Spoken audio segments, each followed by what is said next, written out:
black rook could well find itself trapped a bit later on. And, I mean, this is still a crazy position. White's king is slightly airy here.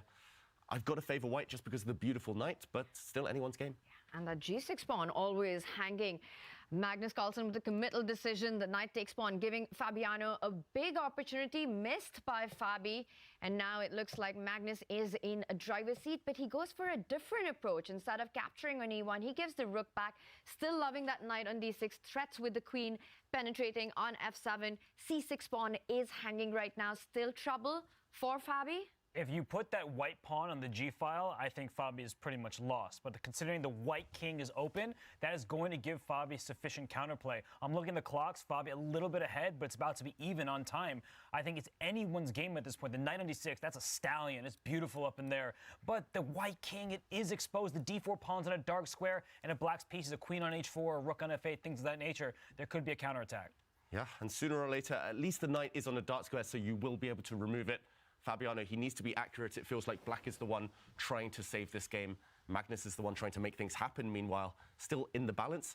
But, yeah, Fabiano needs to play quickly and accurately to hold that equilibrium. And that's one of the hardest things to do in chess, to be fast and precise in a chaotic position like the one that we have in front of us. And this is the approach that has to be there, right, to get the wins in, where you might not be playing objectively the best moves, but posing the biggest practical questions to your opponent, giving them the opportunity to go wrong. And honestly, that's a great description of what's happening in the other game as well, where Nodirbek Abdusattar, we see the eval bar on the bottom right-hand side of the screen. Better for him all of a sudden. It was a position earlier on where we were talking about, like Wesley, he's playing really quickly, that pawn for black was loose. Nodirbek has allowed Wesley to go wrong. Doesn't happen very often, but he is better in that game. Yeah, they're in the endgame over there, and we all know Nodirbek's skill, his expertise in the endgame. Meanwhile, this one, Fabiano does immediately drop back with his bishop to challenge that stallion, the white knight, on d6, on that outpost. It is giving up a pawn, but he's saying, who cares? That black c6 pawn is weak anyway. If white's queen goes and captures it, it's more important, more urgent to get rid of the knight. I think a very good practical decision, especially with clocks ticking down. Black's king, I should mention, has a nice, safe hiding spot on h7. White's king going to be out in the open for the rest of the game. Very, very interesting chess being played here. Combative play by both Fabi and MagNus. MagNus does take the pawn on c6. Fabi will get rid of that stallion on d6.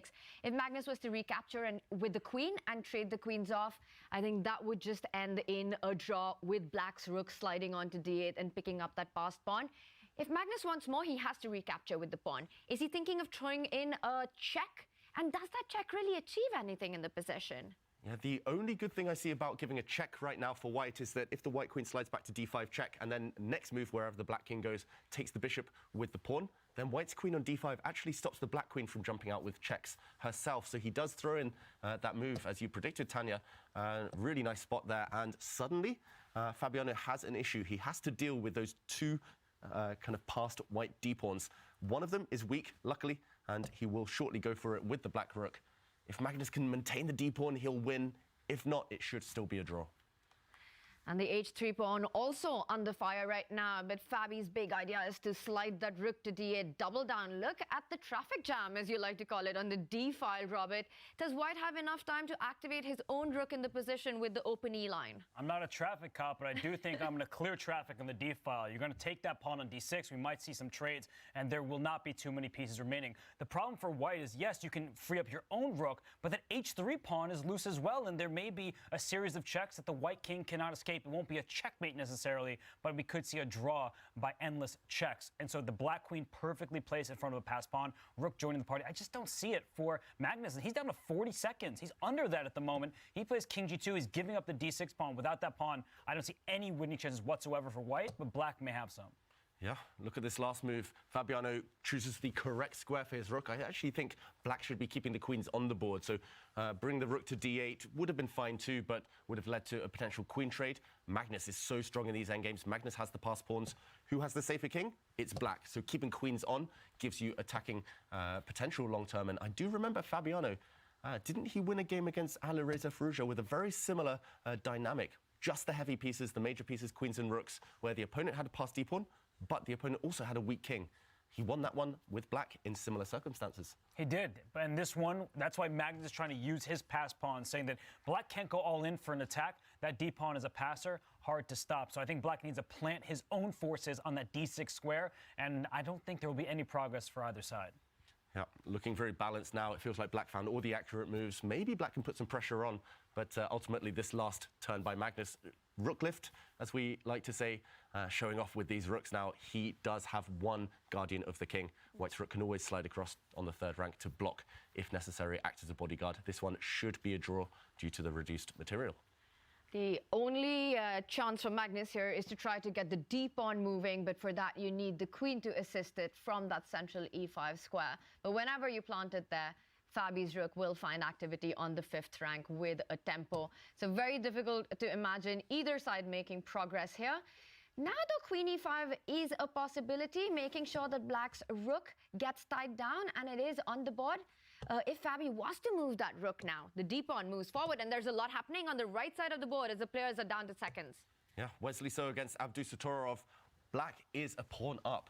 Black has 4 versus 2 on the king side. White has 2 versus 1 on the queen side. But yeah, just a bit of basic arithmetic. And Abdusatorov surely is the only one with winning chances. Wesley So, maybe one of the players of the tournament so far, fighting for his life. And Abdusatorov's up almost a minute on the clock on the right-hand side of your screen. On the left-hand side, MagNus Carlsen down to 9 seconds. Fabiano with 35. He's putting pressure on MagNus on the clock, even more so the board.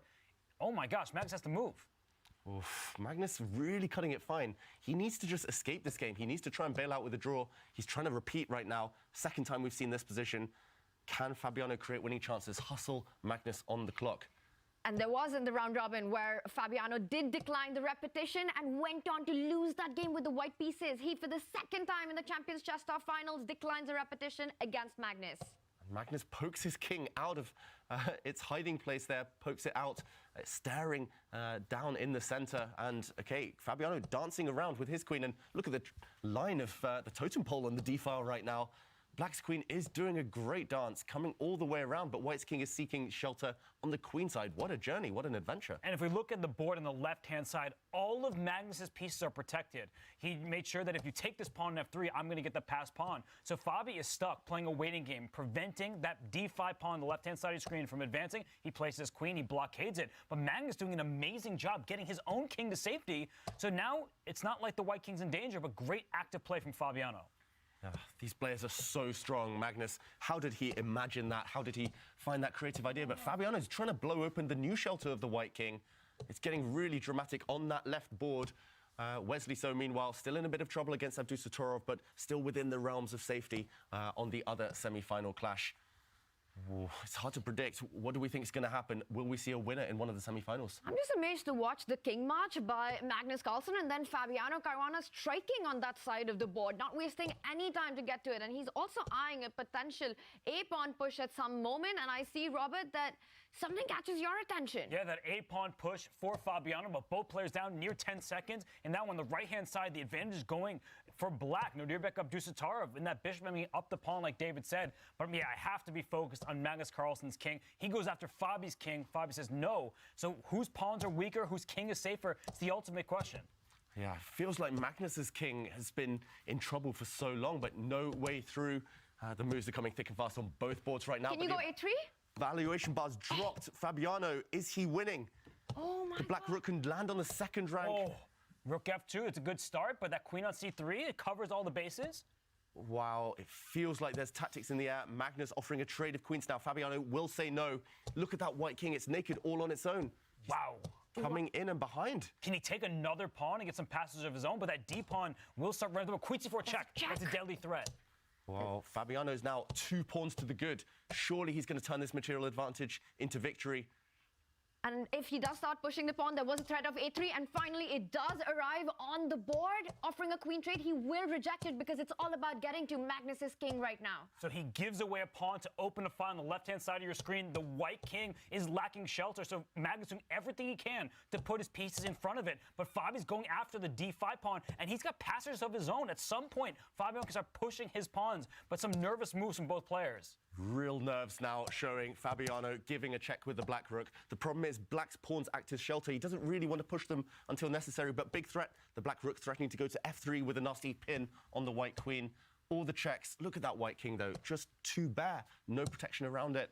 Fabiano needs to pounce, needs to win this game. He's outplayed MagNus. Whoa! And there's a check on b2. Is that super dangerous for white's king, forcing it on the a file? So the king can run. The question is, can it hide? And it's hiding in front of that pawn on b4. On the left-hand side of your screen, you see MagNus' king. There aren't too many pieces remaining. He's out in the open. Can that d pawn suddenly become a queen? Is MagNus actually the one with the upper hand? It's really possibly turning around right now. All three results possible. A few checks. The position repeating itself. Will Fabiano bail out with a draw?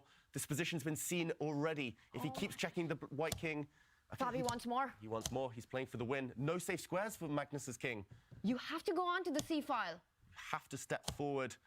You have to run forward with the white king. But I think it's losing. You go up to c7, it goes diagonally, the black queen steps up one square to a7 with check, and I think it's an mating net. The rook will slide over at the end. I think that MagNus is about to get checkmated. And MagNus, he slows down, but he's got 6 seconds to decide now. The rook can go on to the c file and win the queen. He gives up his queen, Magnus Carlsen. Surely Fabiano's going to take it. But look at the white pawn. The remaining white pawn is so far advanced. Still not over yet. Magnus has lost his queen, but he's still fighting. He's fighting because it's all relying on these two pawns moving ahead. And Fabiano Caruana on seconds. Can he convert this with just 4 seconds on the clock? I think he made those quick moves to gain the increment. Reminder to everybody, 3 seconds added every single move you make. So a quick check, go block that pawn, and then push your own pawns. Fabi can win this game. Even if he loses queen for those 2 pawns, then he can push the pawns of his own. A rook can't stop, but he gave it away with check. Wow, he just blundered the pawn with check. He should have pushed the other one, the G pawn. Wrong choice there, and Magnus is alive. Look at those white pawns, paralyzing the black queen.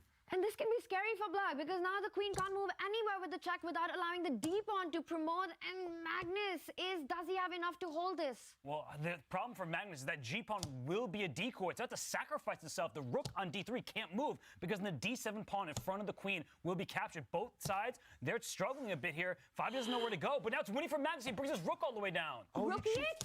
He chooses the wrong square. He trapped his own queen. And it's handshakes. Magnus Carlsen does the unbelievable. He wins down a queen. Wow, miracles do happen. That was crazy stuff, and we will break it down in more detail later. Magnus Carlsen on the brink of